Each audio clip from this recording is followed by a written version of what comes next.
Fala galera, tudo bem? Eu sou o Wagner Salles e caso você ainda não conheça, esse é um canal dedicado às artes visuais.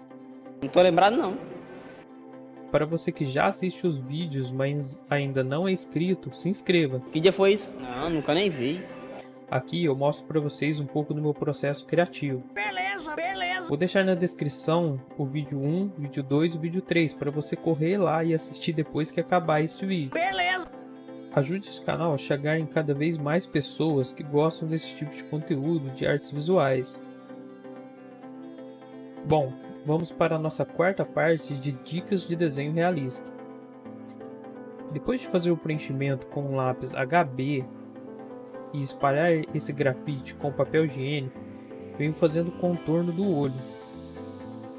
Depois eu faço essas pequenas linhas que a gente tem dentro do olho e contorno a pupila. Depois venho com o lápis 4B escurecendo essas áreas que são mais escuras, consigo observar na minha referência. Com o lápis 2B eu faço a base dessa sobrancelha, me atentando ao formato que ela tem. Em seguida, com o lápis 4B eu faço um meio tom entre o olho e a sobrancelha, porque ali é uma área de sombra. Em cima da sobrancelha, venho fazendo a textura de pele com o lápis 2B. Com paciência, eu vou tentando fazer poro por poro. Em seguida, eu passo o papel higiênico para espalhar esse grafite. Em seguida, eu venho reforçando alguns pontos de poro que eu achei que ficaram melhores. Depois, faço os efeitos de luz com o lápis borracha. Esse da Faber-Castell, que é amarelo, e ele é muito bom para esse tipo de efeito. Ele não clareia demais e é muito bom para esse tipo de efeito que é para ser mais claro, mas não um claro de luz muito forte. Venho com o lápis 4B reforçando algumas linhas e marcas de expressão que ela tem na testa.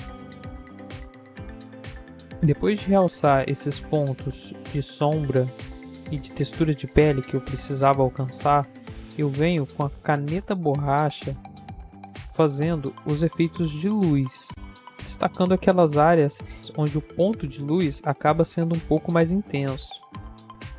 Depois, com o lápis 2B ou o lápis 4B, eu venho realçando as áreas de sombra e tentando equilibrar com os efeitos de poros que eu vou fazendo. Aqui do lado esquerdo eu tento uma estratégia diferente para poder alcançar a textura de pele que eu preciso.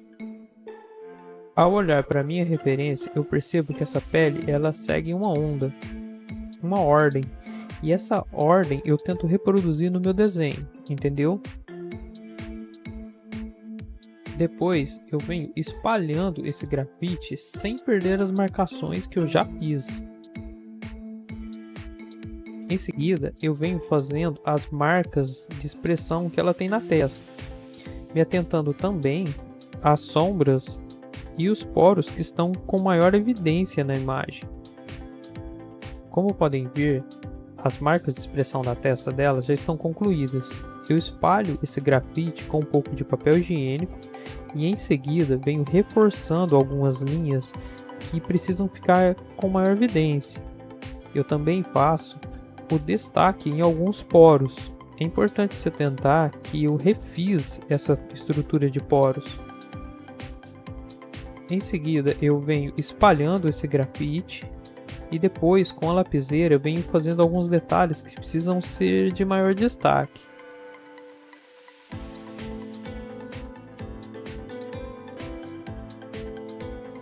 Entre os olhos eu faço os efeitos de luz com a caneta borracha Mono Zero. Esses efeitos de luz seguem uma ordem. Eles são bem curvos, porque essa parte da testa ela é bem curva. Em seguida, eu venho com o lápis 4B realçando algumas linhas desses poros que eu fui olhar na minha referência novamente e percebi que eles tinham que ficar com maior evidência. Perceba que os detalhes eles são bem pequenos e bem minuciosos e fazem toda a diferença no resultado final do desenho. Por isso que é muito importante ter paciência a esse processo. Se você está se perguntando que folha é essa que está em cima do desenho, ela serve para não sujar a minha mão de grafite. Isso porque a nossa mão ela é muito oleosa e dependendo ela pode sujar o nosso desenho. Aqui eu uso o lápis borracha para fazer alguns efeitos de luz, de modo que ao lado de cada poro tem um ponto de luz. Com a caneta borracha Mono Zero, eu venho fazendo aqueles pontos de luz que são mais intensos, que são mais fortes, mais claros. Aproveito também para pegar o meu lápis HB e às vezes o 2B para realçar algumas linhas e marcas de sombra. Durante o processo, você sempre vai perceber algumas áreas que elas precisam de retoque. Aqui eu venho fazendo uma parte de acabamento, tentando dar destaque em algumas áreas. Com a lapiseira eu faço os pequenos detalhes, coisas quase imperceptíveis. Aqui nessa parte do rosto eu venho com o lápis 4B fazendo o preenchimento e me atentando ao formato que tem esse rosto.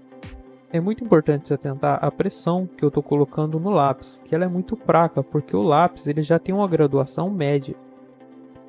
Bom, vai ficar para o próximo vídeo, aguardo você lá. Muito obrigado por ter assistido o vídeo até aqui. Não se esqueça de dar o seu like, ativar o sininho e a gente se vê no próximo vídeo. Valeu galera, fui!